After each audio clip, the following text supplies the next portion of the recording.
Bienvenidos al seminario Formación y Consolidación de Viveros Ecosistémicos. Es un placer contar con su participación en la oportunidad de conversar con nuestro querido profesor invitado de hoy, el arquitecto y diseñador urbano David Guberner. Guberner será el instructor de este segundo curso del seminario Viveros y Producción Agrícola Sostenible en el ámbito urbano. Les recordamos que este seminario cuenta con 7 sesiones realizadas el último jueves de cada mes, desde enero a julio de 2023. Estas sesiones mensuales cuentan con un equipo multidisciplinar de profesores invitados en las áreas de biología, paisajismo, horticultura, arquitectura, urbanismo y economía. Y buscamos a través de esto compartir conocimientos sobre ecología, viverismo, gestión de viveros, así como también asesorar proyectos de viveros a ser consolidados para la propagación de especies tropicales destinadas a planes de restauración de ecosistemas y paisajismo. En cada una de las sesiones se asignará una actividad para los viveristas y para la comunidad en general que está participando, y al finalizar las 5 sesiones se explicará la metodología para que cada vivero y la comunidad, con el material producido y la asesoría del grupo de profesores y participantes, realice el desarrollo del proyecto de reactivación del vivero o de los viveros que representen. Todos los cursos serán grabados y publicados en nuestro canal de YouTube, Viveros Ecosistémicos. Por favor, cuando puedan, entren y suscríbanse para activar las notificaciones cuando subamos los videos. Sin embargo, solicitamos asistir a las sesiones en vivo para así tener la posibilidad del intercambio de ideas. Otra vía de comunicación es el Instagram, @viverosecosistémicos, donde publicaremos información sobre esta y otras actividades. Dicho esto, les invito en nombre de la Academia Nacional de la Ingeniería y Hábitat de Venezuela y de la Comisión de Desarrollo Sostenible Local a dar inicio al curso Viveros y Producción Agrícola Sostenible en el ámbito urbano. Hoy tendremos el gusto de compartir con el profesor David Guberner. Guberner es arquitecto, egresado de la Universidad Simón Bolívar, diseñador urbano de la Universidad de Harvard, es profesor emérito de la Universidad Rafael Urdaneta, y actualmente es profesor asociado del Departamento de Arquitectura del Paisaje de la Universidad de Pensilvania. Juntos formamos parte de la comisión organizadora del proyecto Viveros Ecosistémicos. Muchas gracias, David. Siempre es un placer trabajar contigo ya después de tantos años. Y bueno, el micrófono y la pantalla son tuyos. Muchas gracias, un placer, Carla. Espero que les guste la presentación. Y yo creo, visto mi formación, mi bagaje, no soy un especialista en viveros ecosistémicos y en huertos, pero sí estoy muy interesado en romper la dicotomía que siempre ha existido entre el fenómeno urbano, los sistemas naturales y las áreas de producción agrícola. Es decir, siempre ha habido como una división en cuanto a campos de estudio, a la actividad académica, a la actividad profesional. Incluso eso se refleja mucho en nuestros planes urbanos, que parece que la ciudad fuera una cosa desligada del territorio en el cual está insertado, donde están los sistemas, el hábitat, los sistemas ambientales y, por supuesto, la producción agrícola. Entonces, espero que durante la presentación se pueda ver cómo estos temas pueden hilvanarse y que los proyectos o los programas de mayor éxito son aquellos que combinan de una manera holística pues las consideraciones ambientales, territoriales, de hábitat, con el fenómeno urbano y con la producción agrícola. Por ahí va la cosa. Bueno, como dijo Carla, es un honor. Siempre cambio el título de profesor emérito por honorario, pero yo sé que muchas de las personas que nos acompañan hoy están en el Zulia. Y aparte de mi trabajo ahora en la Universidad de Pensilvania, es un honor que haya sido nombrado profesor emérito de la Universidad Rafael Urdaneta. Unas ideas generales que nos caracterizan como región latinoamericana. Pues estas ideas ustedes las saben, pero creo bueno como entrada, como marco de referencia. Primero, resaltar la biodiversidad de esta región, pero que esta biodiversidad se encuentra amenazada por los procesos entrópicos, por la urbanización, por la minería ilegal, por la agricultura y a veces por grandes infraestructuras que se hacen sin estudios de impacto ambiental. También Latinoamérica se considera la región con las mayores inequidades sociales. Posiblemente la población de menores recursos en América Latina vive mejor que la población de menores recursos en el sureste asiático y en otras zonas de África, pero es la desigualdad entre los que tienen más y los que tienen menos, los que crean las tensiones, las frustraciones, los problemas políticos. Es una región también altamente urbanizada, de migraciones en ambos sentidos, hacia adentro y hacia afuera de nuestra región, y de rápido crecimiento poblacional. Y por supuesto sabemos que un elevado porcentaje de la población vive en los asentamientos informales, frecuentemente en minusvalía en relación a lo que llamamos la ciudad formal y en zonas de alto riesgo. No todas, pero un alto porcentaje. El continente americano, desde Alaska hasta la Patagonia, pues es un continente muy joven, entonces, donde las fuerzas de la naturaleza están activas. Regularmente vemos el impacto de terremotos, de tsunamis, de aludes torrenciales, y todo esto agravado por cambio climático. Zonas donde se están incrementando las inundaciones, zonas donde hay gran sequía. Por cierto, estas imágenes, Carla, me acuerdo cuando trabajamos juntos tantos años atrás en el plan de rehabilitación del litoral central. La imagen que ven a la derecha es la iglesia donde se casaron mis abuelos paternos en La Guaira, donde La Guaira fue prácticamente destruida por los aludes torrenciales de Vargas, lo cual demuestra que los ciclos de retorno de estas actividades de la fuerza de la naturaleza pues se están recortando. También estamos orgullosos de que somos una región, un crisol de razas, de cultura. Somos una gran esponja, proclives a adoptar ideas de afuera, pero también frecuentemente las adoptamos sin medir las consecuencias, sin medir esas consecuencias. Ahí tienen a la izquierda el hermoso centro histórico de Quito. Ahí ven a la derecha algo que parece un platillo volador. Es una comunidad cerrada, un urbanismo de clase media, media alta, aterrizando como un meteorito en la fértil sabana productiva de Bogotá, en Colombia. También tenemos algunos instrumentos de planificación territorial urbana caducos, carencias institucionales, políticas. Frecuentemente en academia, si bien somos fuertes en las diferentes áreas, normalmente trabajamos en silos, donde profesionales de una disciplina no se comunican con los de otra. Y algo que siempre destaco en América Latina es eso que decimos, bueno, si yo estoy bien, que me importa cómo están los demás, traduciéndose ello en un desprecio por la cosa pública. Bueno, debilidad gerencial, elevados índices de corrupción, añadiría desconfianza en el sector político. Adicionalmente, la pandemia puso en evidencia estos grandes problemas sociales y ambientales, ¿no? Pero también cómo hubo una respuesta muy rápida, la resiliencia de comunidades, de las organizaciones no gubernamentales, de las universidades y del sector privado. También nunca se me olvidan las palabras de un profesor muy querido que nos dio clase, al profesor Grauer y a mí, hace muchas décadas en Harvard, y nos decía que momentos de conflicto, de desequilibrio o de embates de las fuerzas de la naturaleza, pues siempre constituyen oportunidades para introducir cambios, para repensar, para introducir nuevos paradigmas y hacer las propuestas viables. Si bien estos temas generales que afectan a América Latina se los podemos encontrar a través de, bueno, de toda la región, quiero insistir que las respuestas no pueden ser genéricas, deben ser adaptadas a las condiciones específicas de cada lugar, como un traje a la medida. Y eso espero explicarlo a través de los ejemplos que voy a compartir con ustedes. Para aquellos que tengan tiempo, insomnio, hay un libro por ahí que se llama Diseño de nuevos asentamientos informales. Primero salió en inglés con el título que ustedes ven ahí. La versión en español es mucho más linda. Si están interesados, pues pueden comunicarse conmigo de alguna forma, se los hago llegar o por formato electrónico. Esta versión en español fue publicada por la Universidad de La Salle y la Universidad EAFIT, una en Medellín, otra en Bogotá.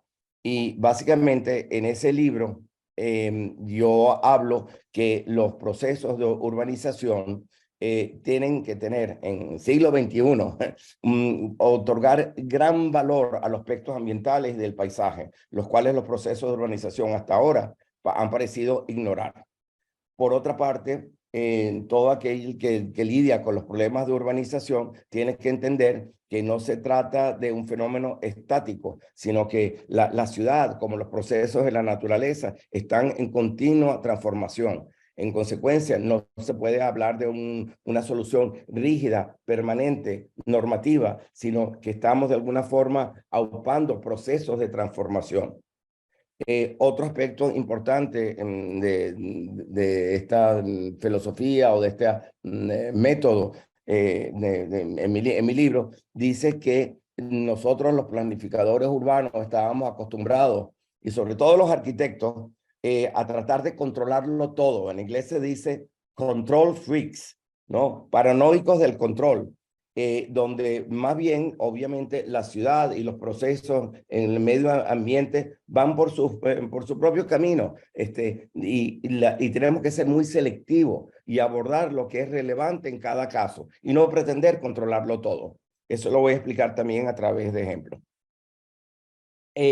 Un aspecto muy importante es que generalmente nuestro sistema de planificación urbana y de regulación urbana, nuestras ordenanzas, pues centran su actuación en los aspectos inmobiliarios, cuando aquellas ciudades que han sido exitosas centran su actuación en el ámbito público, en el espacio público, en relación con los sistemas naturales. Eso también voy a tratar de ilustrarlo. Un aspecto muy importante es sobre todo cuando nuestras comunidades, donde un altísimo porcentaje de la población autoconstruye sus asentamientos, es cómo podemos resguardar aquellos espacios requeridos del ámbito público para atender las demandas cambiantes.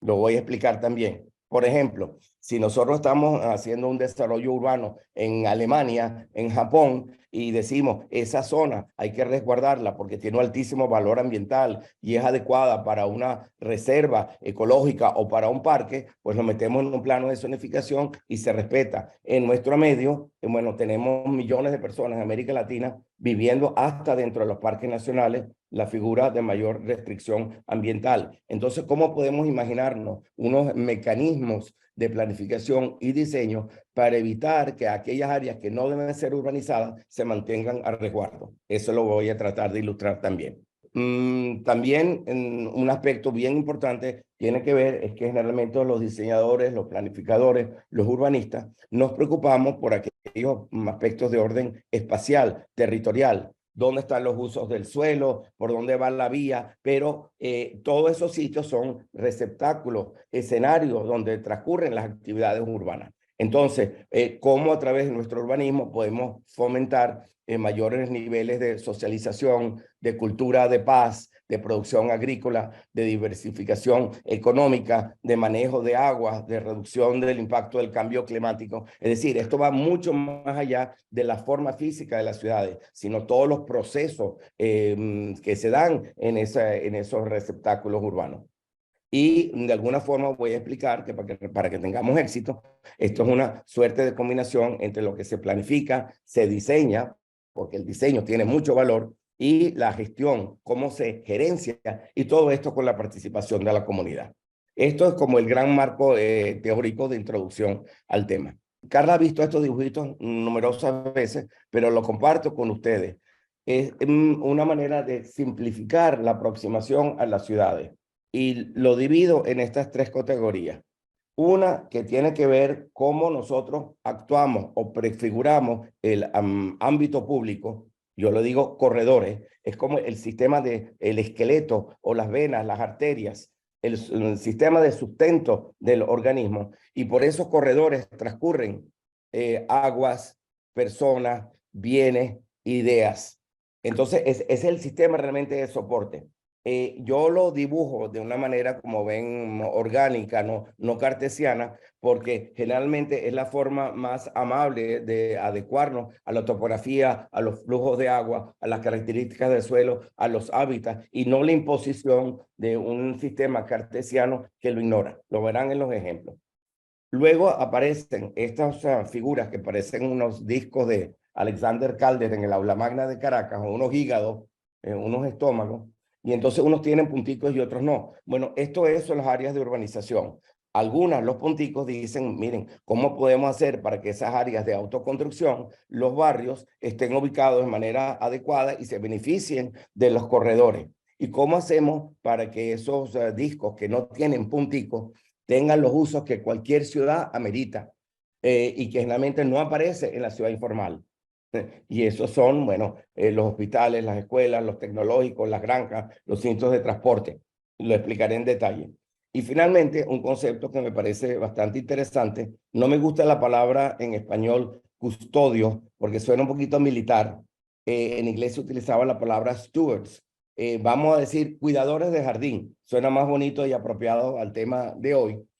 Son algunos elementos más puntuales, instituciones, organismos, personas que operan sobre los corredores y sobre los campos y que de alguna forma aupan su transformación. Por ejemplo, vamos a suponer que esta imagen a la izquierda es el extremo de un barrio existente, pero que sabemos que ese barrio con el tiempo, si no hacemos nada, va a ocupar todo ese terreno, sobre todo en aquellas ciudades que se están expandiendo rápidamente, que es el caso en toda América Latina, salvo algunos países como Venezuela, como sabemos, que tenemos ya un altísimo porcentaje de la población fuera del país, pero nuestras ciudades siguen creciendo.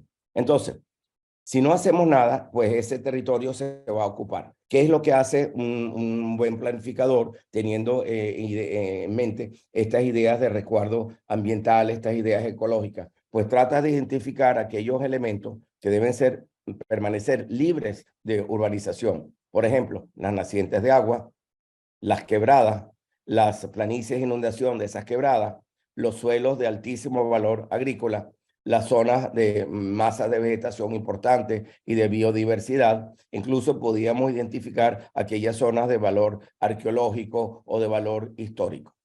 Eso es lo primero que uno generalmente debe hacer al tratar de pensar en cómo puede urbanizarse un territorio. Ahora, vuelvo a la nación de Alemania y de Japón.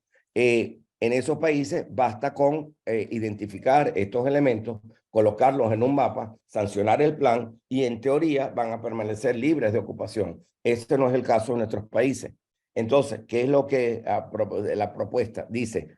Si nosotros logramos identificar estos elementos, pero asociarlos, como se muestra en esta imagen, con aquellos usos que son relevantes para la comunidad en los diferentes momentos de evolución del desarrollo, pues tenemos mejor posibilidad de que sean resguardados. Y esos usos no tienen que ser proyectos muy complicados ni muy costosos.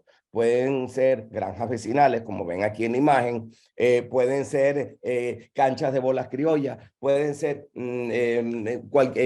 otros usos deportivos, en donde lo importante es que la comunidad sienta que esos espacios que estamos resguardando tienen valor para ellos. Y esas actividades van a variar de una cultura a la otra, de un sitio u otro. Yo llamaría estos sistemas verdes, ambientales, aquellos que hay que bajar la intensidad, donde los cuales tenemos que hacer lo imposible para que no existan fuerzas de ocupación urbana. Ahora, ¿cómo se hace eso? Bueno, así como tratamos de resguardar esos espacios, tratamos de que la urbanización ocurra en sitios más convenientes. Por ejemplo, esta culebrita roja que ustedes ven aquí, lo que insinúa es que del barrio existente seguramente va a haber infraestructura, agua, electricidad, el último punto donde llega el transporte o la buseta, hay organización social, y si de alguna forma podemos extraer sobre el territorio una franja donde queremos concentrar a la población, al concentrar la población aquí, estamos bajando la intensidad, la presión de desarrollo sobre las áreas más frágiles. Eso lo llamo yo corredores atractores. Cada país va a tener su truco de qué es lo que uno coloca aquí para que haya un corredor de atracción. Por ejemplo, en Colombia, que sufrió tantos años de extrema violencia, si nosotros tenemos organizaciones que fomentan la cultura de paz, seguramente, y de abrigo, pues seguramente vamos a tener una población que trata de acercarse a esta línea. En Zimbabue, en el África, en Harare, 80% de la población no tiene agua potable, no tiene cloacas. Las aguas negras corren por caminos de tierra, calles de tierra, infiltran el acuífero y se está sacando el agua con bombas, sobre todo las mujeres trabajando con bombas fuertemente, y gran parte de la población tiene cólera porque el agua está contaminada por residuos fecales. Bueno, en Colombia eso no tendría ningún sentido porque las aguas vienen de los altos páramos en la mayoría de las ciudades y tienen una de las aguas más puras del mundo. Yo siempre digo, echando broma, que si colocamos varias canchas de fútbol aquí, tenemos 1 millón de brasileros, pues mira, acercándose a esa línea. Bien, ahora, trucos de diseño. Vamos a suponer que por aquí va a transitar el espacio, el sistema de transporte público en el futuro, pero no podemos colocar una línea de autobuses, no podemos colocar una línea de metro, no podemos colocar pues ni siquiera la buseta más sencilla cuando no hay población, pero queremos resguardar esa línea para que en el futuro sea el sistema de transporte. ¿Qué es lo que dice la propuesta, el método que estoy tratando de avanzar? Bueno, ¿qué pasa si esta línea lo que hacemos es que le damos 100 metros a cada lado, creamos una banda y durante los primeros 5 o 10 años de esta ocupación, esto es una granja vecinal? ¿Por qué? Durante los primeros años de una ocupación informal, los requerimientos básicos de la población es un resguardo, es un abrigo del sol, de la lluvia, es agua, es comida. Y luego, entonces, con una granja vecinal, protegemos el alineamiento de lo que va a ser el sistema de movilidad hasta que exista la demanda para un sistema de transporte. Apunta a esta idea de que es un urbanismo transformador. Vamos bien, un poco rápido, pero creo que se está entendiendo. Entonces, estos son estos trucos para tener unos corredores de atracción. Y finalmente, entonces, sobre esos corredores de protección y atracción, tenemos una tierra que se pone disponible para que los asentamientos autoconstruidos o las áreas formales pues se den, pero ahorcajadas de esos sistemas de protección y de atracción. Voy a dar un ejemplo. Vemos que muchos de nuestros barrios se construyen en las primeras etapas, la primera etapa de ubicación, al lado de botaderos de basura.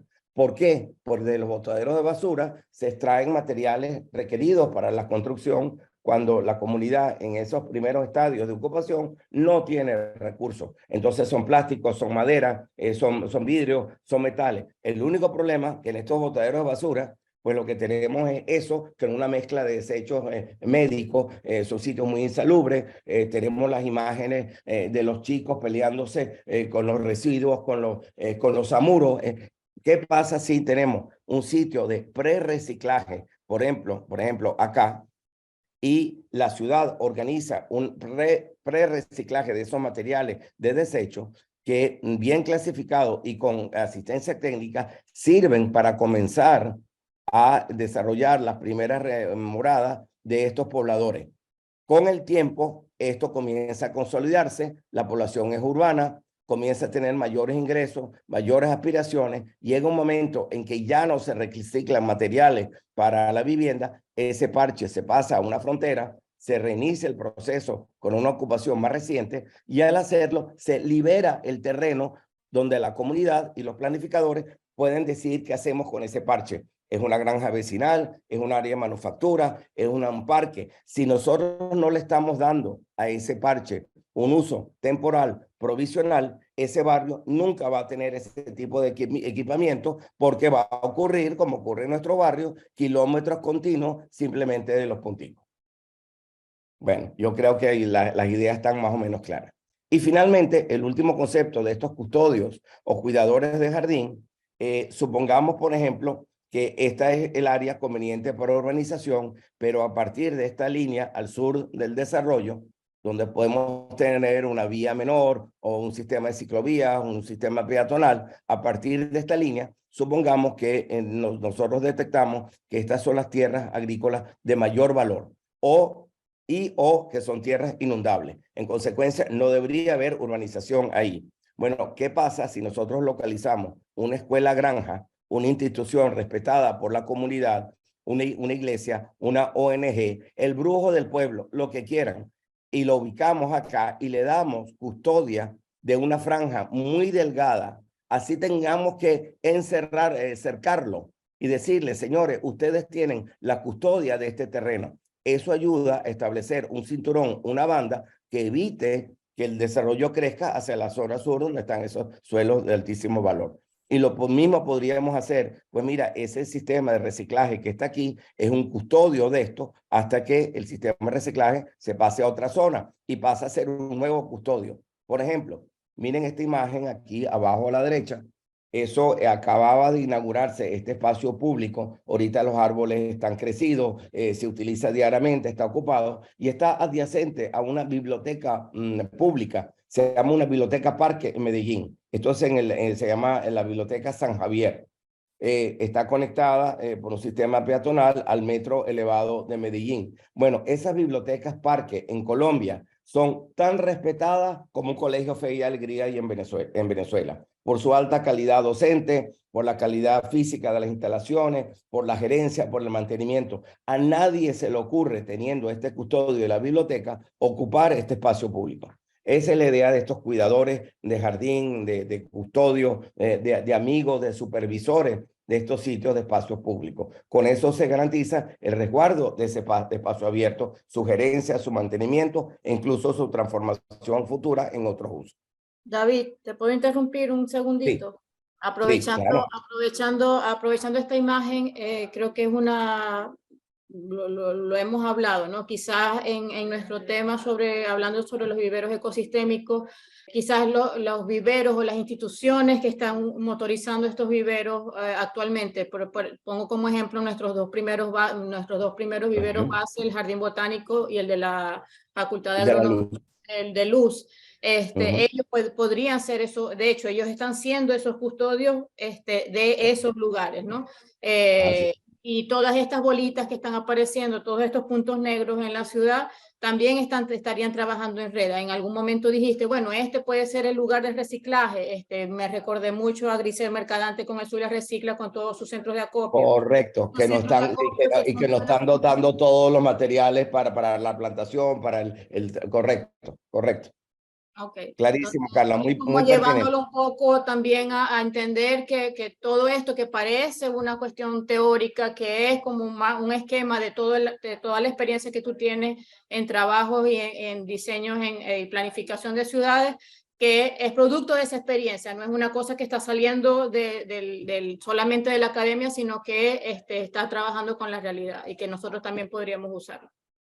Gracias, Carla. Y ahorita como van a ver, ya está acabándose esta parte del marco teórico, van a ver cómo estas ideas, estos principios, pueden ser aplicados en contextos muy diferentes, en escalas muy diferentes y con unas demandas, con unos objetivos también muy diferentes. Bueno, de alguna manera, todos estos componentes están funcionando aquí como una suerte como de mondongo, en donde todo está como interconectado y en continua transformación.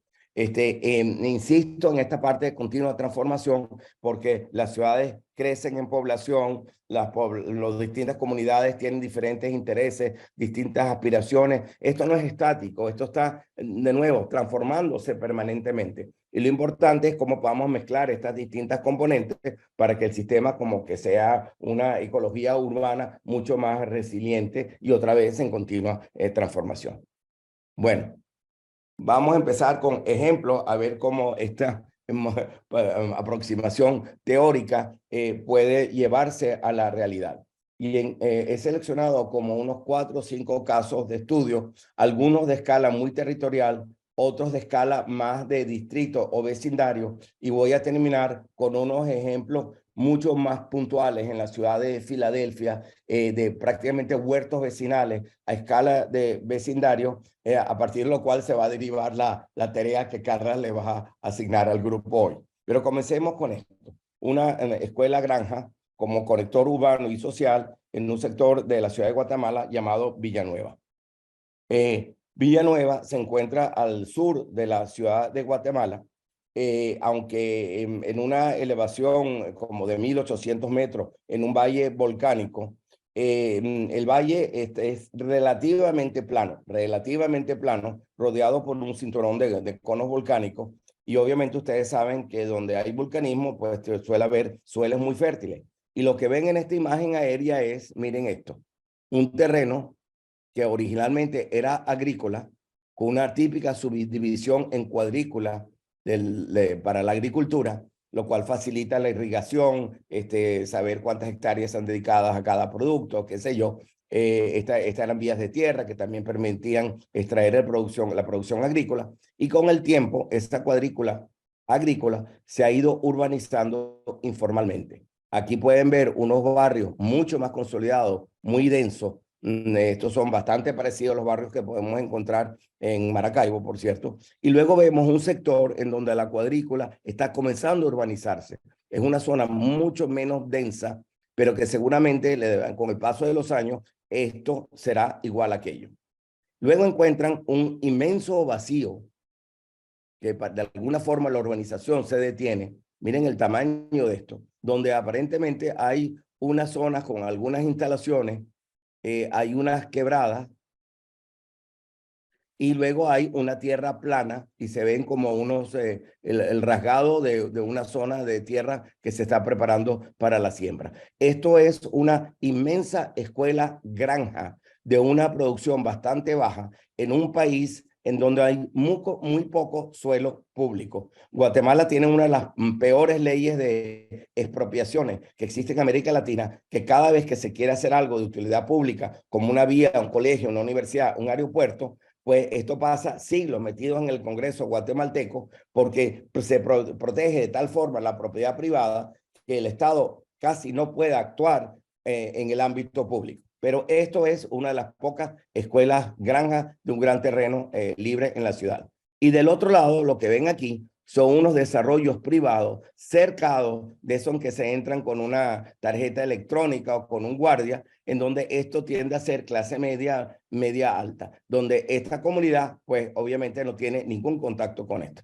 Y luego entonces existe una autopista regional que viene del puerto más cercano a esta ciudad de montaña, y luego entonces existe una sola vía, que era una vía antes agrícola, que sirve a todo este desarrollo. Esto es un dolor de cabeza en las mañanas, en esta vía de 2 canales, tratando de salir de ahí la población para llegar a las áreas de empleo y de transporte. Bien. Bueno, aquí hay unas imágenes donde ven las dos realidades. Por un lado, el desarrollo informal, como ven, esta es la parte más consolidada, edificaciones ya de 4 pisos, y luego entonces ven los urbanismos más suburbanos, comunidades cerradas que les mencionaba anteriormente.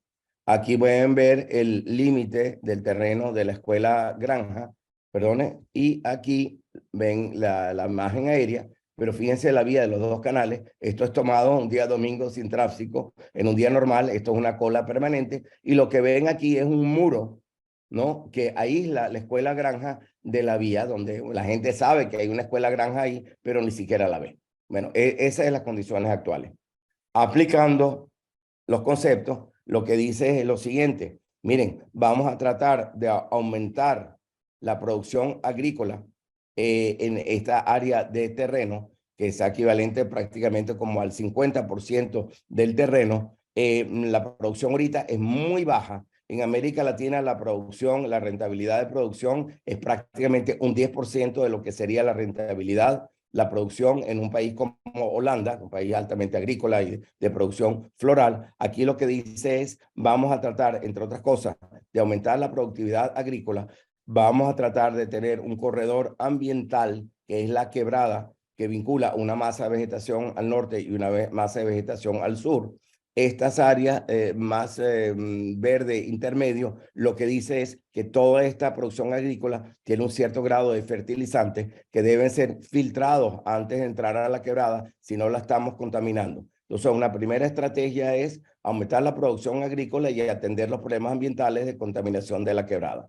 Una segunda estrategia es cómo se establecen corredores de espacios públicos de impacto cívico que amarren a las comunidades menores recursos con las comunidades mayores recursos.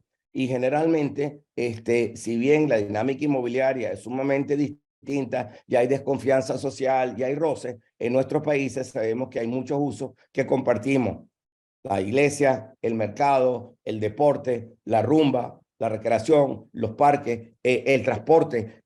Hay trucos de diseño para comenzar a facilitar el intercambio social entre grupos que generalmente no se tocan. Por cierto, aquí dentro de esta idea de conectores, si bien esto es de protección, esto es de conexión.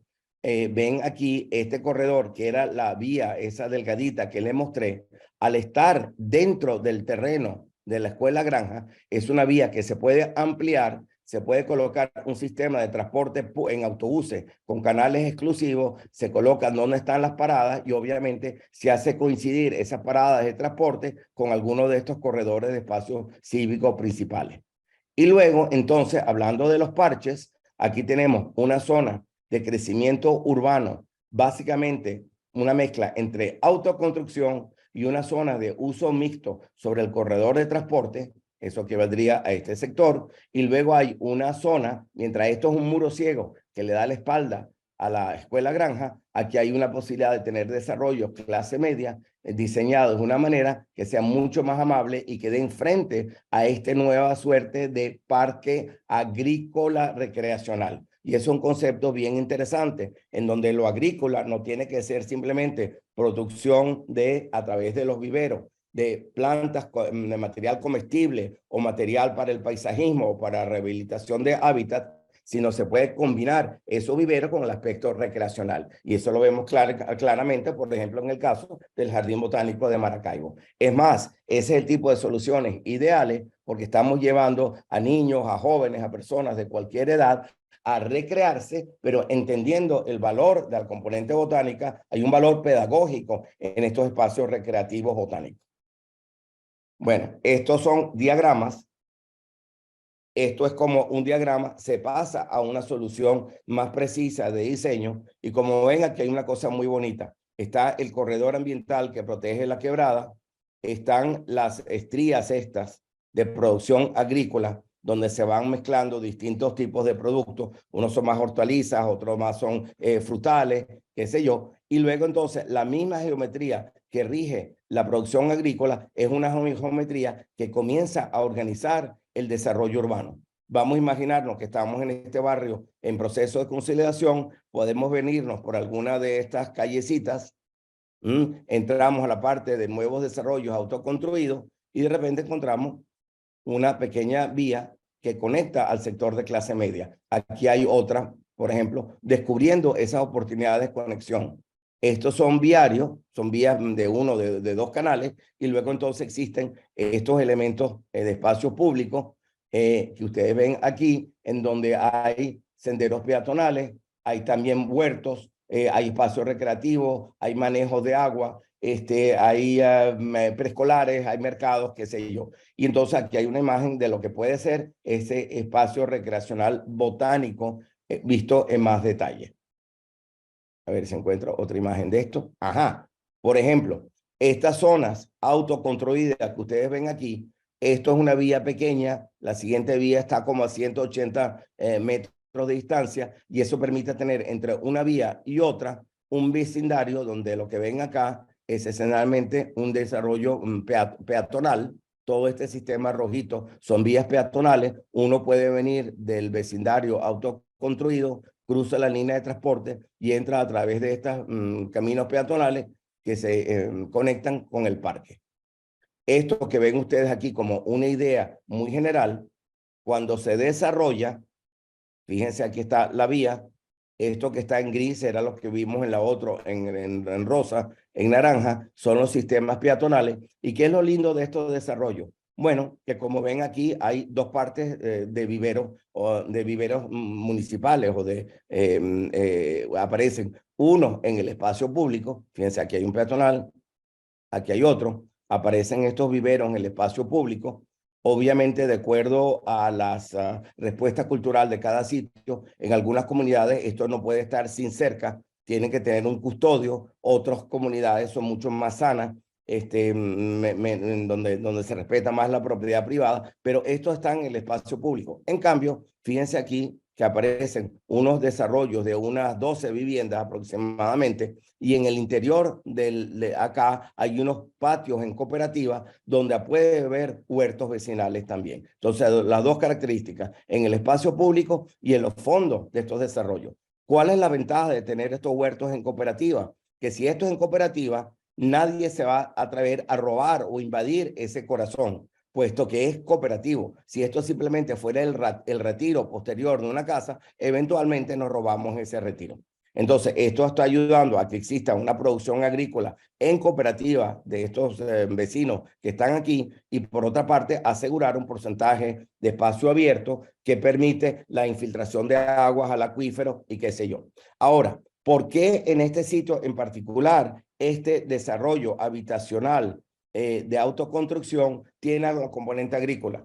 Bueno, porque los suelos son de altísimo valor agrícola para empezar, y segundo, porque tienen al gran custodio, que es la escuela granja, que puede ayudar a organizar lo que se produce aquí, seleccionar el tipo de planta desde el punto de vista de nutricional, que encima encaje en la dieta local y que encima tenga la capacidad de tener una producción excedente que se puede vender en los mercados que están ubicados justamente en estos corredores, donde ese mercado obviamente tiene mayor público que viene accediendo al sistema de transporte y del sistema peatonal.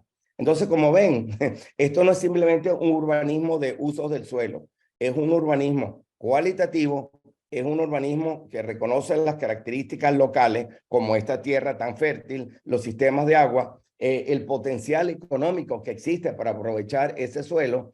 Es un urbanismo que aupa un trabajo cooperativo, es un urbanismo que beneficia la salud y encima que genera dinero para las comunidades que lo más lo necesitan. Y encima que reduce las fricciones sociales entre grupos que generalmente no interactúan. A mí me parece que, bueno, esto, de nuevo, cada ciudad, cada región, cada área, pero estos retos que tenemos de introducir huertos vecinales asociados a organismos, sea el jardín botánico, sea la universidad, o sea, hasta viveros privados, que sean parte de los procesos de urbanización, apuntando a todas estas acciones que he tratado de escribir rápidamente, yo creo que son aplicables en nuestro contexto también. Y seleccionó solamente muy pocas de las imágenes.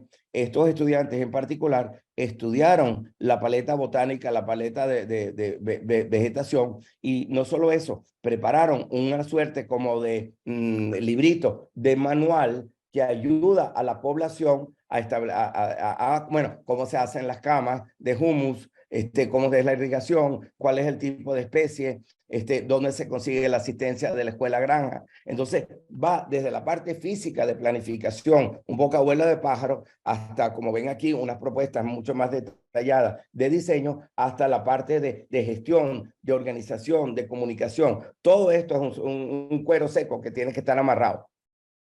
Bueno, y eso que le mostré es esto que está aquí nada más, pero si nos alejamos un poquito, entonces es cómo se vincula la escuela, el parque, granja, con unas áreas que están atravesadas por las cañadas, como dirían en Maracaibo, aunque son mucho más profundas, que son áreas de difícil accesibilidad por lo hundidas que están, pero gracias a lo profundo que están estos barrancos, existen una masa de vegetación bastante protegida, y lo que se propone aquí es el Parque Metropolitano del Sur, en una ciudad que tiene muy pocos parques, aprovechando que esas áreas tienen riesgo de inundación y fuerte topografía. Entonces, aquí lo que se ve es la parte más plana, que es el área del parque cívico en sí. Luego hay unas zonas recreativas de deporte y el resto son estos corredores de protección, y hay unos puntos donde puentes peatonales se puede pasar de los vecindarios al norte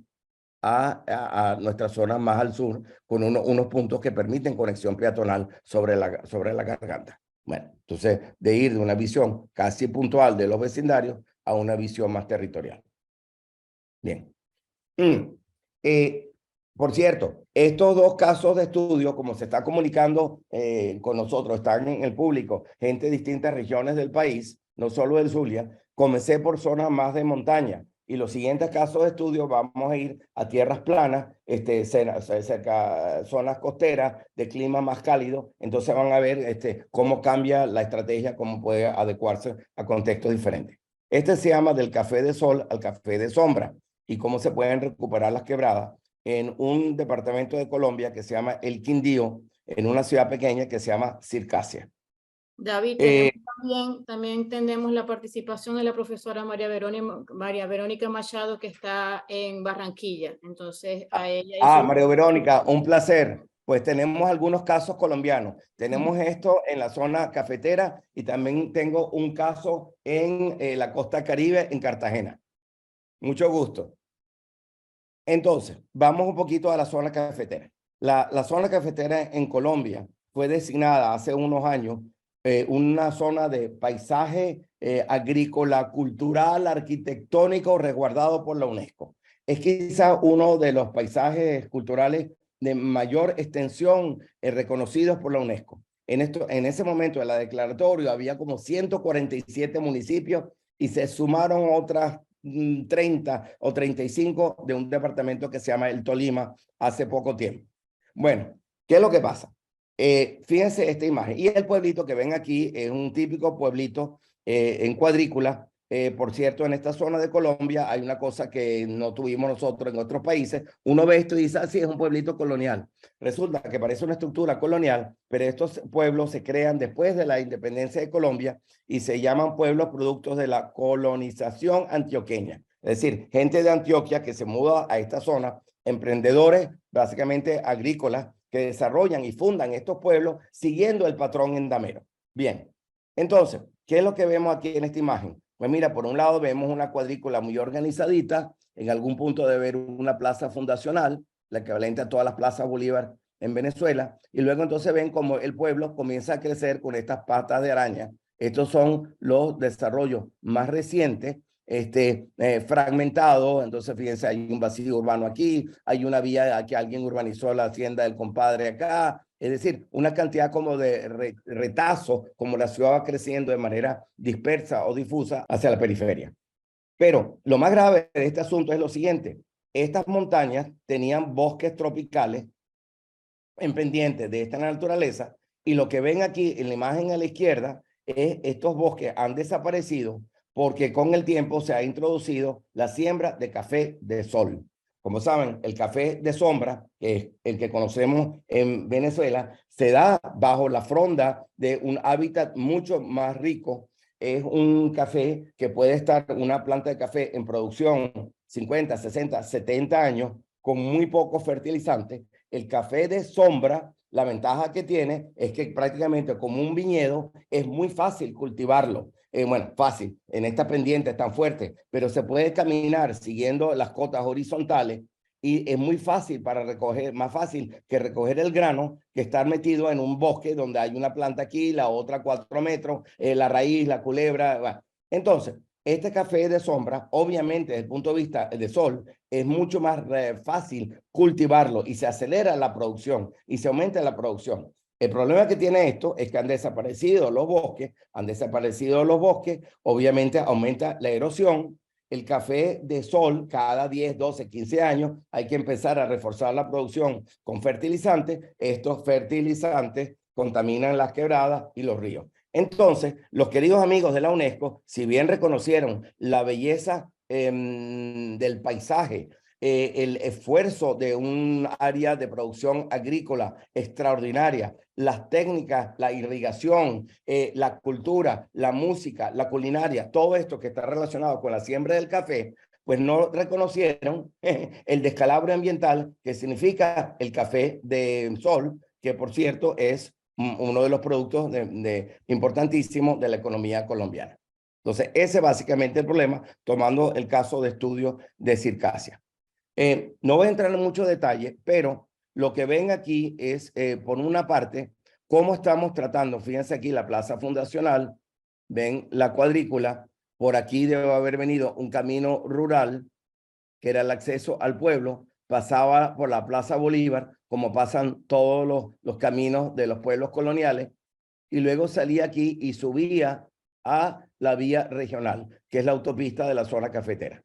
Bien, entonces lo que ven aquí es que se están tratando de determinar, este es el desarrollo existente, cómo puede entonces comenzar a tejerse estos fragmentos urbanos a través de conexiones, algunas veces viales, en este caso bastante, no diría costosas, pero son acrobacias de ingeniería para poder saltar estas quebradas. A veces son peatonales, que son más sencillas, dónde puede favorecerse una ocupación en estas zonas de colinas relativamente suave, aquí y aquí, pero evitar la ocupación de la vía que dejaría de funcionar como vía regional, además que de aquí se ve una vista extraordinaria sobre el centro poblado. Y lo que se está planteando es que mientras esto se urbaniza y tiene fácil accesibilidad al poblado, todo esto es un terraceo donde se propone gradualmente introducir un bosque, crear el bosque para café de sombra. La otra cosa que dice la propuesta es que esto es uno de los pecados originales de los asentamientos españoles en América.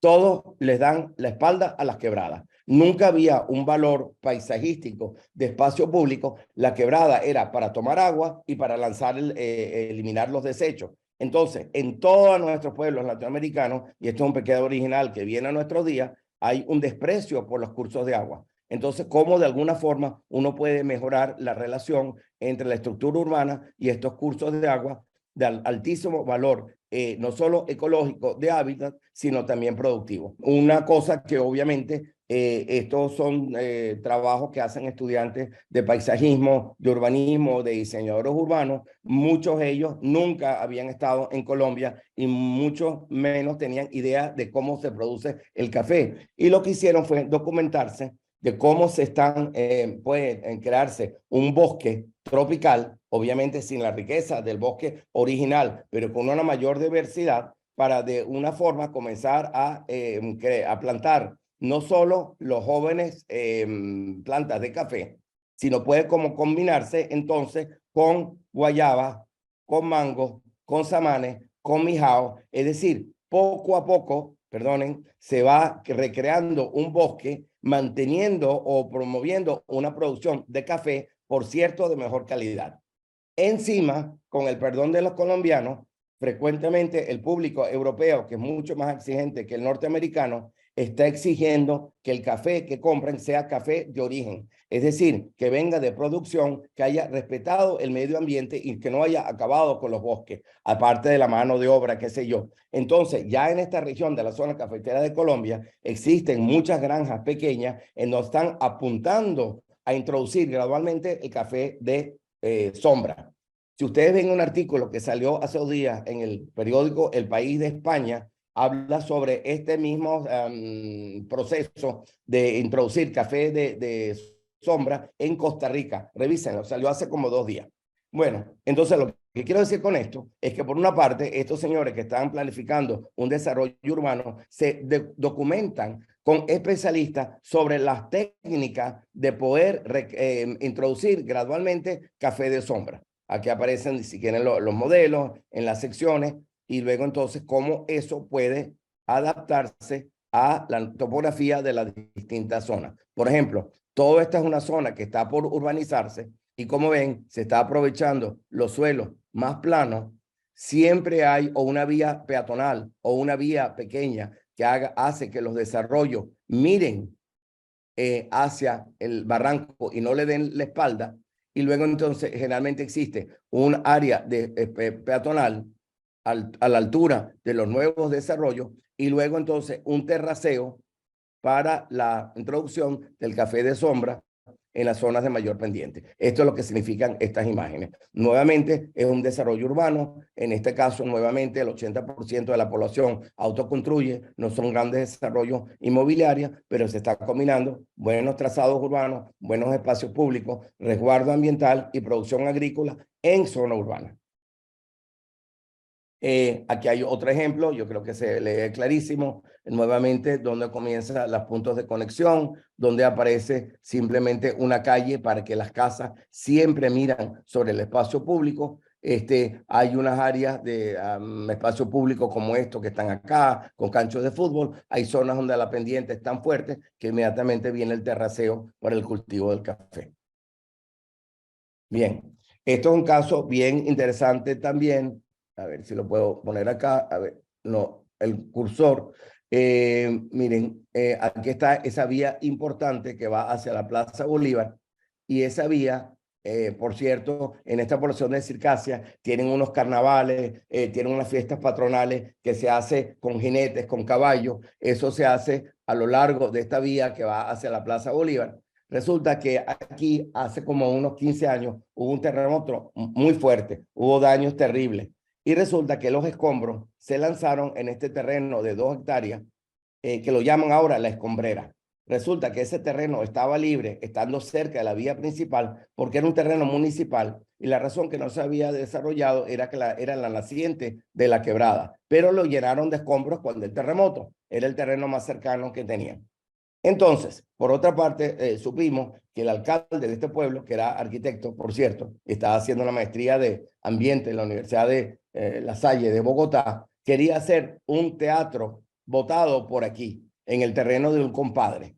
Y dijimos, bueno, el teatro, el pueblo lo quiere, pero ¿qué hace un teatro botado en mitad de ninguna parte, para que la gente tenga que caminar fuera del pueblo y que favorezca una expansión urbana donde no conviene? Entonces, lo que ven ustedes aquí en esta propuesta es aquí el camino ese real. Esto es un trabajo de reubicación de viviendas precarias que daban el fondo al barranco, donde todas las aguas negras, toda la basura, y no se podía ver la quebrada. Pues aquí hay un terraceo que permite nuevas viviendas sociales con un sistema peatonal que mira al barranco. O sea que los ojos, nada cuida mejor un sitio cuando uno lo puede ver. Nada es peor para el resguardo de un área de valor ambiental y agrícola que cuando uno le da la espalda. Entonces, es creación de un nuevo frente urbano con terraceo, y entonces esa quebrada que tiene su naciente aquí, tiene un espacio público que se conecta sobre la vía del pueblo y donde se ubica, como se ven en esta imagen, el teatro que quería el alcalde. Y de paso están las cuestiones de los caballos. Y entonces esto es una cuestión no de pavimentos duros, sino de pavimentos de grava suaves para los caballos y qué sé yo. En este caso en particular, como ven, la plantación de esta quebrada no se hizo con árboles para recrear un bosque mixto. Quizás algunos de nuestros amigos botánicos dirán que esto es inadecuado y lo acepto la crítica, pero la especie dominante en este caso es guadua, el típico bambú colombiano utilizado en la zona, que es un bambú muy grueso y que se utiliza como material de construcción. E incluso desde la época republicana hay edificaciones en la ciudad de Manizales, en Pereira, de 4 hasta de 5 pisos de altura, hechos con una guadua. Para aquellos interesados en la producción de esta guadua, hay unos libros muy buenos del arquitecto Simón Vélez, que ha sido como el maestro de la utilización de guadua en arquitectura contemporánea. Ahora, lo bonito de este uso de la guadua es que la guadua ayuda a la descontaminación. Primero, eso es una gramínea, crece muy rápido. El material de construcción es ideal para ser utilizado en zonas sísmicas. Es un material de la zona, ayuda a la descontaminación de la quebrada. Y aquí, como están viendo, se está utilizando para la reforestación del barranco y también se está utilizando para introducirlo como especie de paisajismo en el espacio público. Bueno, yo creo que también las ideas están bastante claras. Este proyecto parte de seleccionar a Circasia como uno de los 47 centros poblados para comenzar a introducir esta noción de recuperación del café de sombra dentro de las áreas urbanas. Por cierto, esta cosa que estaba aquí, perdón que vaya un poco para adelante y para atrás y desordenadamente, en este terreno relativamente plano, con acceso desde la comunidad, había una tenería. Esto es trabajo de cuero. No hay nada más contaminante para una quebrada que una tenería. Este uso se planteaba reubicarlo y que ese terreno de la tenería descontaminada fuera para un equipamiento vecinal. Entonces, de nuevo, son acciones combinadas donde esto se transforma en el custodio de este nuevo barranco de la Guadua, si quieren, pero como ven, con posibilidad de accederlo, de recorrerlo, para hacerlo más defendible por parte de la comunidad. Bueno, lo que estaba tratando de decir era que si bien se tomó Circasia como un proyecto piloto dentro de esta inmensa zona cafetera de Colombia, si esto tiene éxito, si esto se hace a través, por ejemplo, se colocan los colegios al lado de donde se está haciendo esta siembra con guadua o con el bosque del café, se está tratando de una manera pedagógica, decir esto se puede hacer y se demuestra que se puede hacer. Bueno, a ver si logro Entonces, a partir de Circasia, esto es la inmensa zona de la municipalidad de Circasia, pero se puede ir extendiendo a toda la zona cafetera como un proyecto piloto. Entonces, eso es una estrategia bien interesante, es decir, vamos a intentarlo en un sitio en particular y esto se puede volver una estrategia de escala territorial.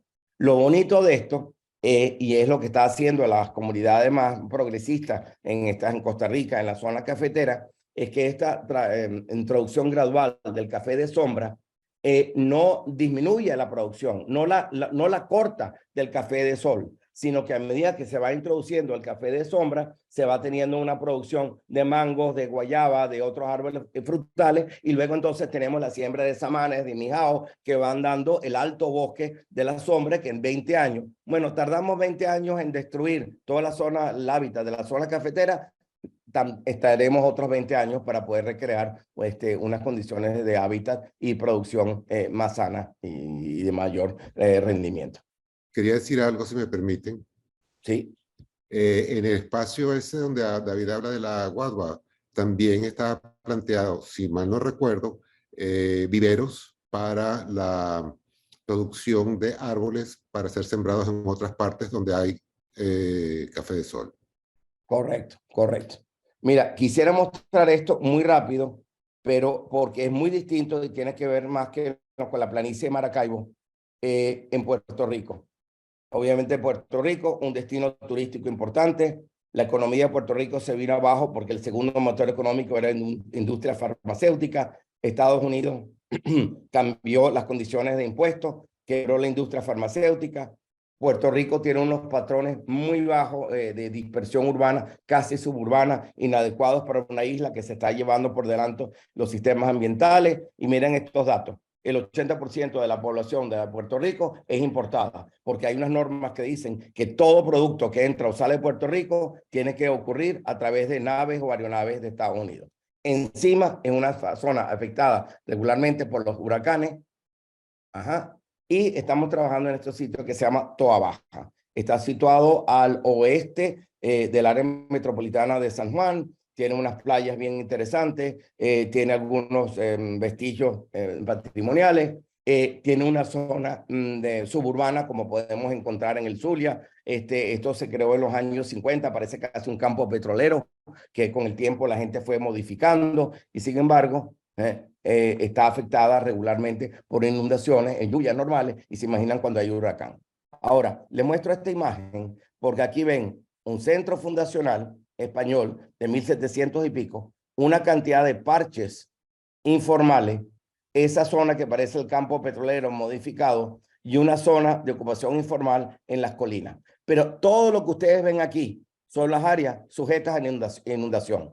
Este pueblo está al lado del río principal, se llama el Río de la Plata, en Puerto Rico, o se inunda por el río o se inundan estos vecindarios informales porque se acumulan las aguas sobre viejos terrenos agrícolas cañeros actualmente en desuso.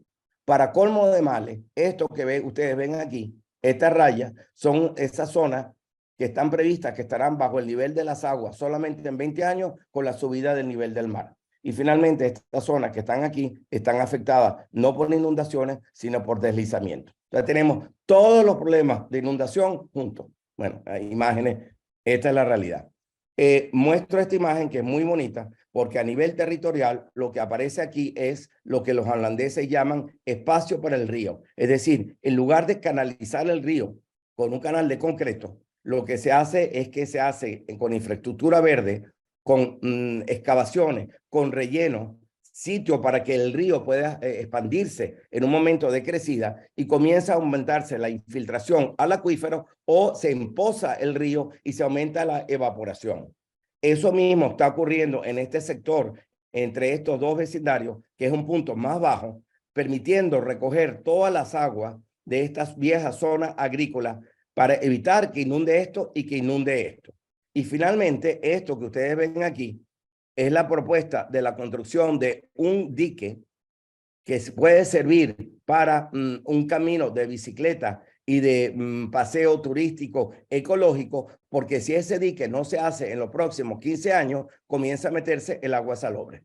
Para colmo de males, este sector aquí, que que no lo mostré, es una reserva del coquí, que es la rana minúscula, que es el símbolo de Puerto Rico, que como saben, algunos se trajeron unos coquíes de Puerto Rico hace 30 años y toda Venezuela, sobre todo la zona capitalina, está llena de coquí, el coquí que chilla toda la noche. Pues esta es la reserva principal. Esto estaría perdido si no se construye el dique en los próximos 10 años. Entonces, hay una visión territorial de manejo topográfico. Aquí hay un poco más detalle. Comienzo rápidamente por el pueblo. Fíjense, el pueblo sobre la llanura de inundación. Y aquí viene el modelaje de cómo el río puede crearse el espacio para que ese río se abra, no se canaliza. En concreto, existe una berma, que es el pequeño dique, y obviamente ese dique que lo ven acá por donde va el sistema peatonal está por encima de la cota del pueblo. Eso significa que las aguas que drenan del pueblo no van a guiar directamente al río, sino que necesitan un canal de desahogo de esas aguas del lado interno del dique, pero el dique está protegiendo al pueblo de la inundación. Eso es lo que ven ustedes en esta imagen. Nuevamente esquemas, se va a una aproximación. Aquí ven entonces ustedes la relación del sistema de control de inundaciones con espacio público, la relación de esto, donde el pueblo le daba la espalda al río. Aquí está la plaza principal y la iglesia. Este es el dique, la parte más alta. Este es el canal de desagüe de las aguas que quedarían normalmente presas por el dique, y la creación de una plaza muy suave de arena donde todos estos materiales existen en un momento en donde el pueblo entero le da la espalda al río. Un poco como puede ser esas imágenes. O sea, comparto esto con ustedes, cómo se pasa de una visión territorial a una visión local. Esto me interesa mucho mostrarlo, Carla, y perdóname, voy a tomar unos segundos, porque si este es el pueblo fundacional, aquí está un barrio informal. ¿Y qué fue lo que descubrimos a lo largo de estas dos vías importantes? Un vivero abandonado hace 30 años, donde existen todo esto que ustedes ven aquí en cuadrícula, son unos tremendos, bellísimos sembrados de palma real. Como saben, la palma real tiene valor estético, pero no tiene valor alimentario. Sí crea hábitat, pero no tiene valor económico en sí, más allá de la parte ornamental, espacio público. Y luego descubrimos que todos estos terrenos que están aquí, todo esto que está aquí, son terrenos del gobierno puertorriqueño subutilizados. Lo importante de esta cosa es cómo obviamente estamos respetando estas siembras de chaguaramo, que pueden ser parte de ellas tomadas para arborización en otros sitios de la ciudad, pero lo que estamos así introduciendo son huertos de producción agrícola para la dieta local, y también algo muy importante para la producción de flores. Ahorita todas las flores que se venden en los hoteles, en el resort de Puerto Rico, están sembrados en la sabana de Bogotá, son enviados a los Estados Unidos y desde Miami son reempaquetados y vendidos en Puerto Rico, cuando esta producción floral se puede hacer aquí. En este caso, la acción importante era transferir estos terrenos que están bajo la custodia inútil del gobierno de la isla, pasarlos al gobierno municipal. Luego existen algunas viviendas de sustitución, hubo daños en el último huracán, y aquí, como ven, las viviendas no están dándole la espalda al vivero, sino junto con el mercado y las nuevas viviendas son custodios de la relación entre el centro, el asentamiento informal y el vivero. Bueno, yo creo que esto habla por sí mismo.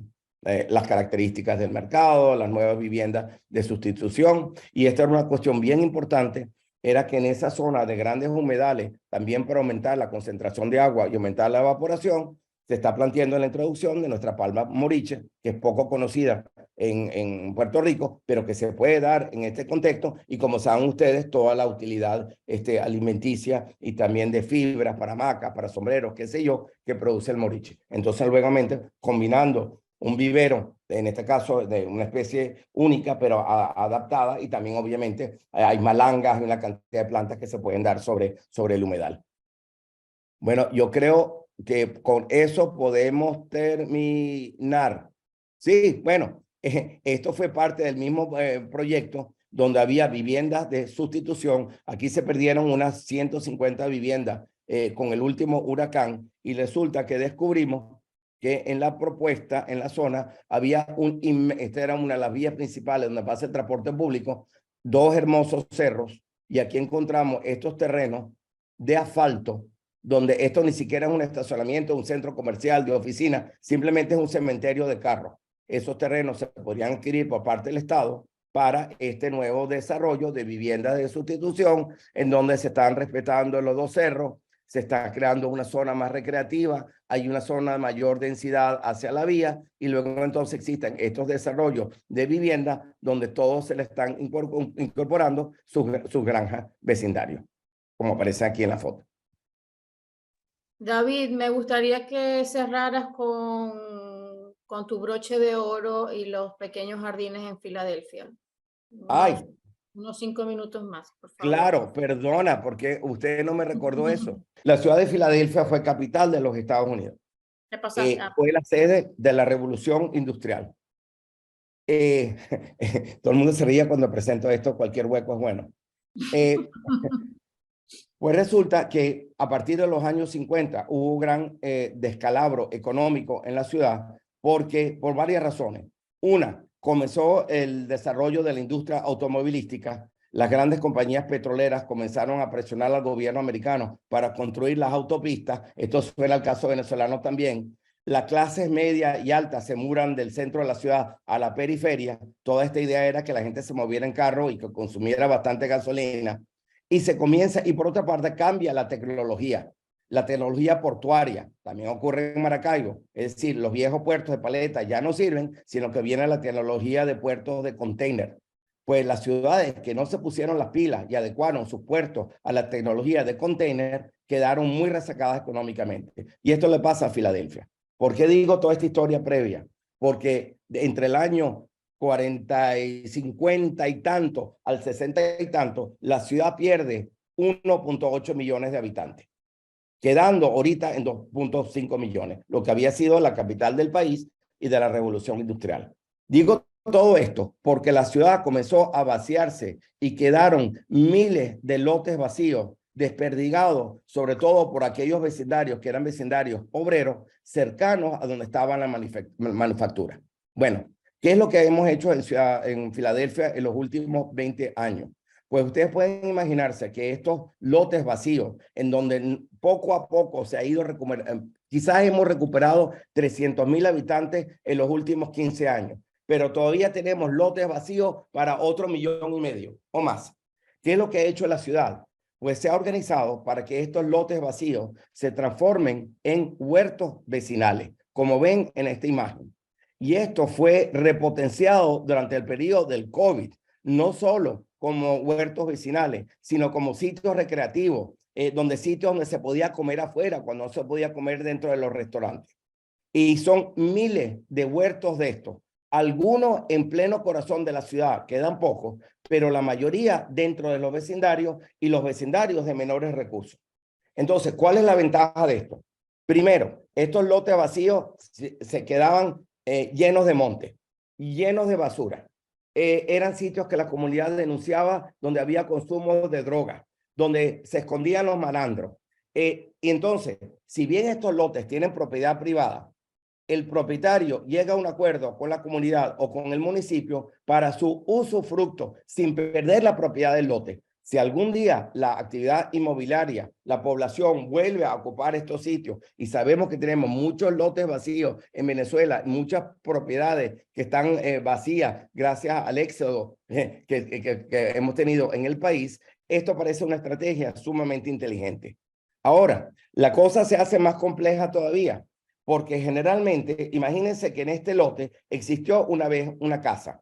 La gente se mudó hace 40 años, la casa dejaron de pagar impuestos, dejaron de mantenerla, se deterioró hasta que tumbaron la casa y quedó el lote vacío.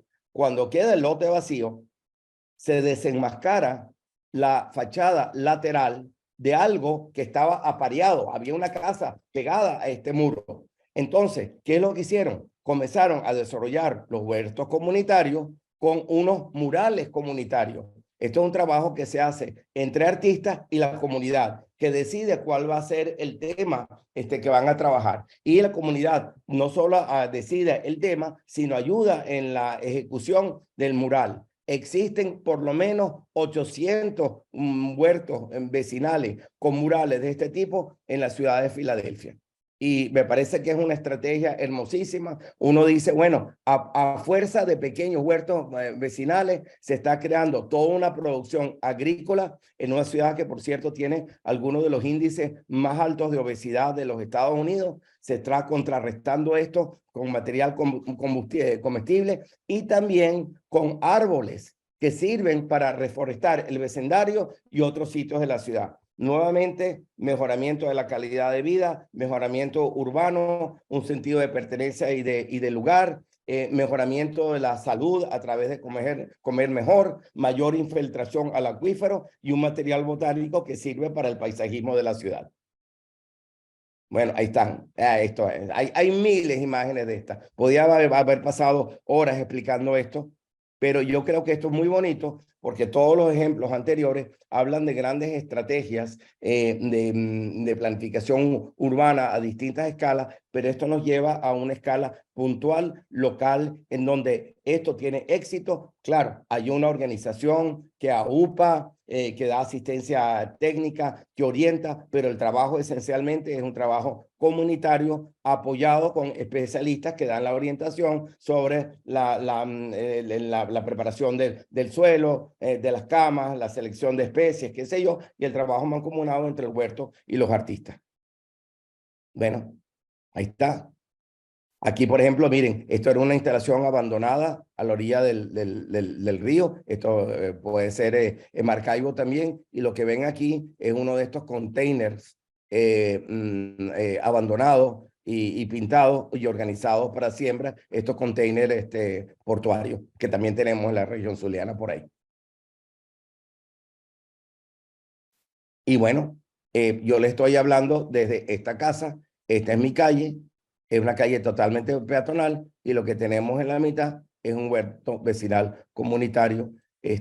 No es que nos estamos haciendo gordos ni ricos con la producción agrícola, pero lo más importante es esto, que crea un sentido de pertenencia, de trabajo comunitario en el mantenimiento. Nos conocemos todos los vecinos y eso es un aspecto adicional y sumamente importante de estos huertos vecinales.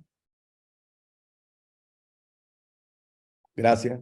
Muchísimas gracias, David, por la generosidad, el tiempo y bueno, la cantidad de experiencias, tanto académicas como de la vida misma que tú vives todos los días, ¿no? En el primer curso hablamos sobre ecosistemas, ¿no? Hablamos sobre los ecosistemas de la cuenca del lago Maracaibo, los ecosistemas tropicales y todo esto, y también su relación con los espacios urbanos, ¿no? Y en ese momento veíamos cómo ese espacio urbano en algunos mapas era una mancha roja que obstruía esa continuidad de esos corredores ecológicos y obstruía ese crecimiento y esa vida de los ecosistemas, ¿no? Entonces, en este segundo curso tú nos estás mostrando cómo los espacios urbanos pueden sí ser parte de todo ese sistema.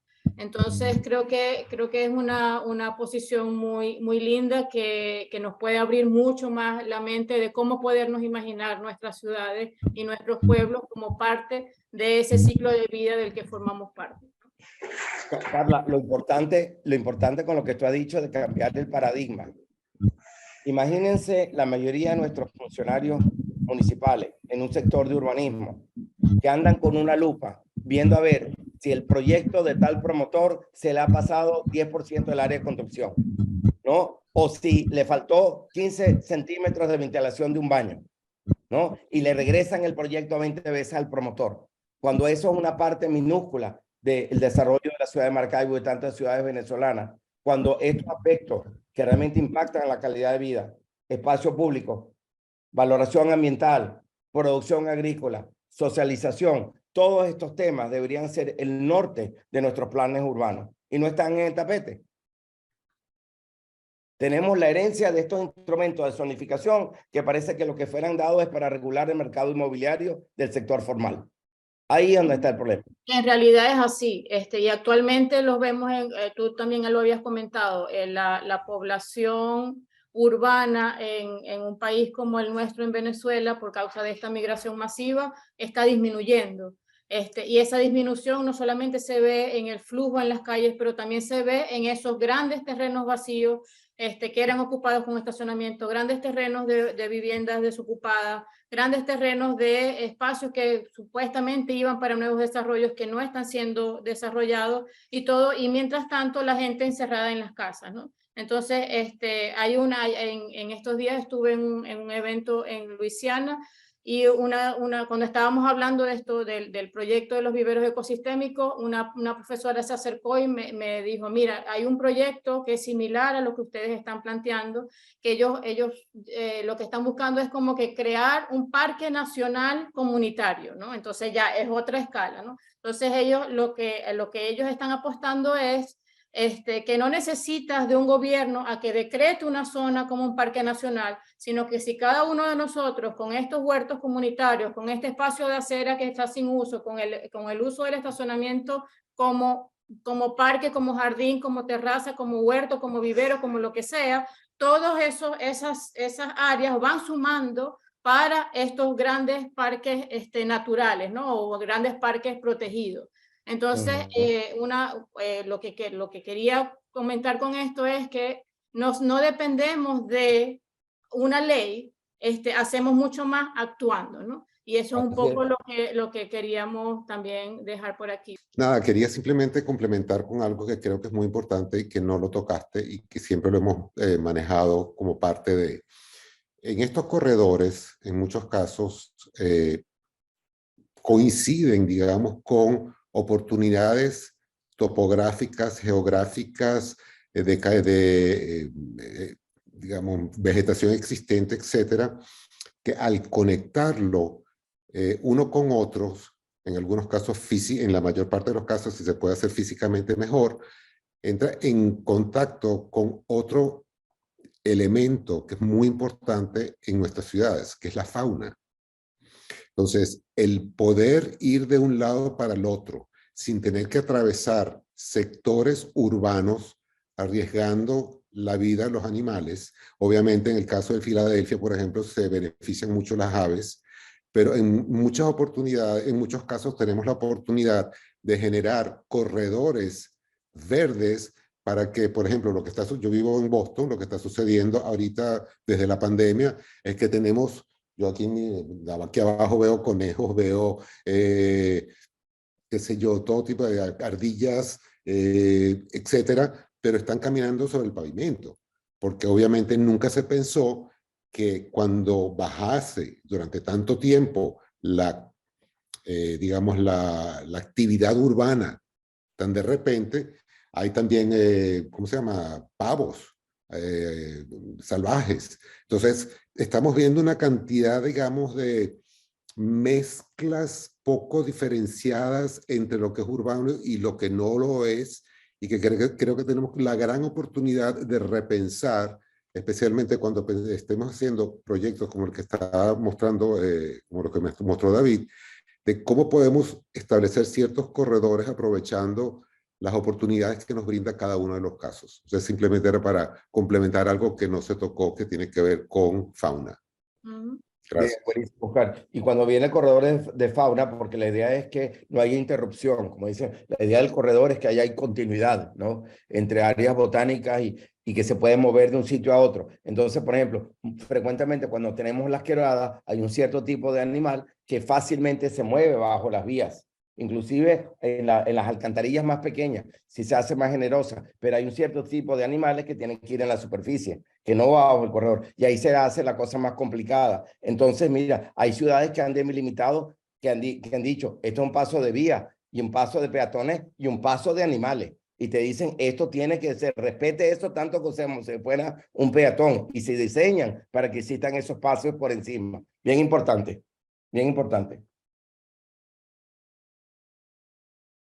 En cada uno de estos cursos, la idea es que dejamos una asignación para los participantes que están inscritos en todo el seminario. Los que se quisieron inscribir originalmente solo en un curso también están invitados a participar en el seminario completo, pues por todas las aulas van a seguir siendo grabadas y publicadas para acceso público. La idea es que en cada uno de los cursos podamos tener todos los participantes algún tipo de asignación que les sirva desde donde ustedes estén, si están participando como representantes de una comunidad, si están participando como representantes de una institución o de un vivero o de alguna organización que quiera desarrollar un vivero, que tenemos también inscritos que cumplen esa función, tener algún tipo de material que les pueda servir para continuar con el trabajo que ellos están haciendo o para comenzar con ese trabajo. Entonces, en el primer curso les pasamos un modelo de formato de registro de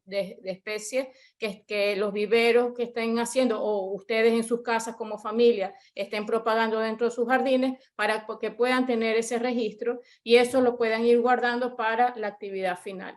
En este segundo curso, aprovechando la intervención de David, David propone esta localización de lotes que estén dentro de sus ciudades o dentro de los lugares donde ustedes viven, que ustedes detecten como posibilidad de tener esos espacios para utilizarlos como espacio público, huertos, jardines, terrazas, viveros o lo que fuera, ¿no?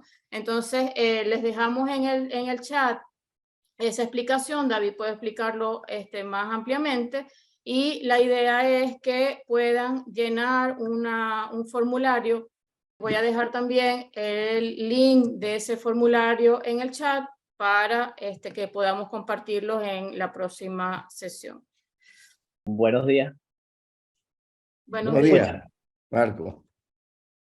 ¿Cómo están? Bueno, primero, gracias, profesor, por su presentación. Muy interesante y bueno, lo importante, como ya hablaron de estos corredores verdes, corredores ecológicos también para la fauna, esas manchas verdes donde hay poblaciones de fauna aisladas que deterioran la diversidad genética también de ellos, la reproducción entre los mismos animales también afecta la diversidad genética y eso va causando ya enfermedades hereditarias entre los animales y termina decayendo la población por la misma enfermedad. Aquí en Valencia tenemos varios parques en los que se encuentran picures. Hay grupos de picures aislados. Bueno, han ido decayendo precisamente por eso, no hay conexión entre ellos. Correcto. Existe la posibilidad de conectarlos, ya que varios de esos parques están a lo largo de lo que es el río Cabriales. Es casi un corredor único verde, pero sí ha sido fragmentado por las avenidas y bueno, está esta necesidad de reconectarlos, por ejemplo, para evitar todos los picures. De la actividad, de la tarea, tengo una duda porque aquí somos 3 personas de la misma empresa, misma institución de biorecursos.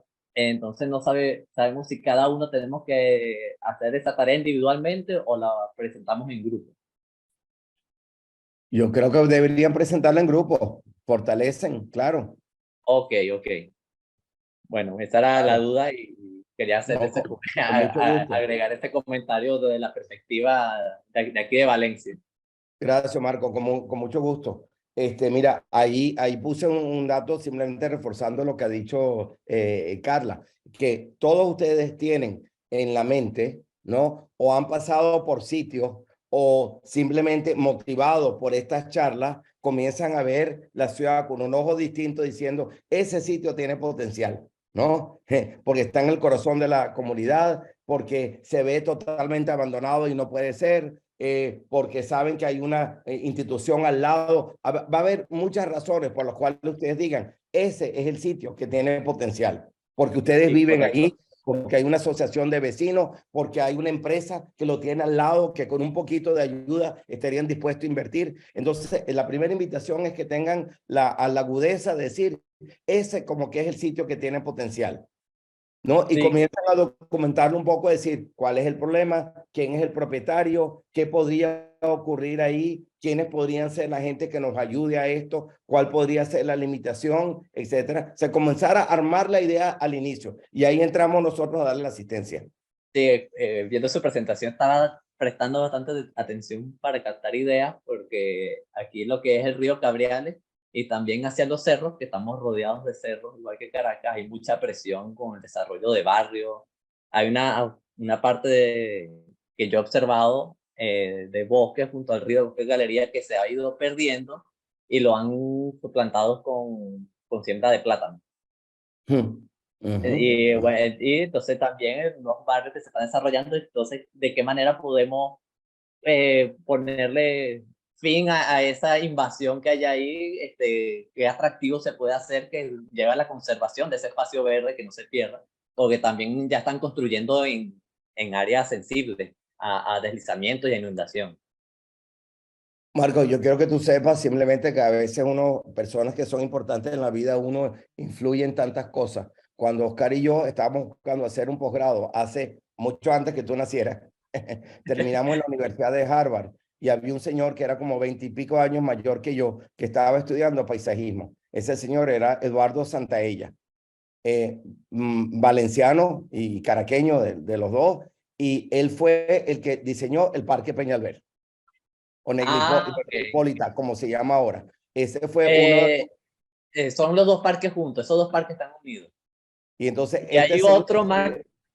Ahí está el Parque Metropolitano, que pudiera estar conectado con Peñalver, pero eso están separados por una avenida.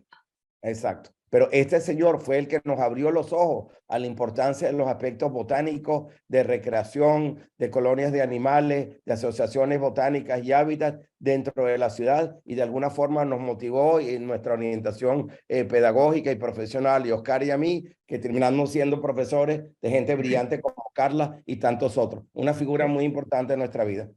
Precisamente estaba pensando en esos parques cuando habló de que el urbanismo aquí le da la espalda al río, y así es donde yo vivo, ya en lo que es Naguanagua, el norte de Valencia. Mi urbanización da la espalda al río, entonces el parque está en el área del río alrededor, que tiene bosque y galería, un sitio público de uso comunitario, y entonces el urbanismo que está alrededor del parque sí está de frente al río. Es muy distinto la conservación que hay en esa área, en ese urbanismo, que la que es espalda del río, que hay bambú, hay bosque, y entonces quema todos los años a cada rato. Correcto. Y le tiran basura y de todo. Correcto. Bueno, muchas gracias. No, ustedes. Por su tiempo. Pues si no hay más comentarios, entonces podemos ir cerrando ya la sesión. Yo de nuevo quedé muy contenta con todos los ejemplos, y de nuevo tengo muchísimos años trabajando, siendo alumna de David, trabajando con David, pero siempre trae alguna cosa nueva que continúa explotando la mente, y espero que este tipo de sesiones sirvan para eso, ¿no? Para ir mudando paradigmas y también metiéndonos nuevas ideas para pensar mejor cuáles son los paisajes que nos merecemos, ¿no? Y trabajar para ello. Carla, cuando me pediste que hiciera esto, cuando la comisión me pidió que hiciera esto, buscando esta óptica de los huertos, ¿no? Y la agricultura urbana, de repente me di cuenta que tantos trabajos que habíamos hecho, teníamos esto como norte, ¿no? Y entonces, lo bonito es que estos trabajos tienen tantas capas, ¿no? De complejidad, porque uno lo podría analizar desde el punto de vista de interacción social, de cultura de paz, ¿no? De reducción del consumo energético. Entonces, y de repente me dice, no, búscate algunos ejemplos que desde el punto de vista de las estrategias urbanas estén enfocados en los huertos y en la producción agrícola, ¿no? Y aparecieron tanto que yo mismo me sorprendió que esto ya estaba como un modus operandi de estos grupos de trabajo, ¿no?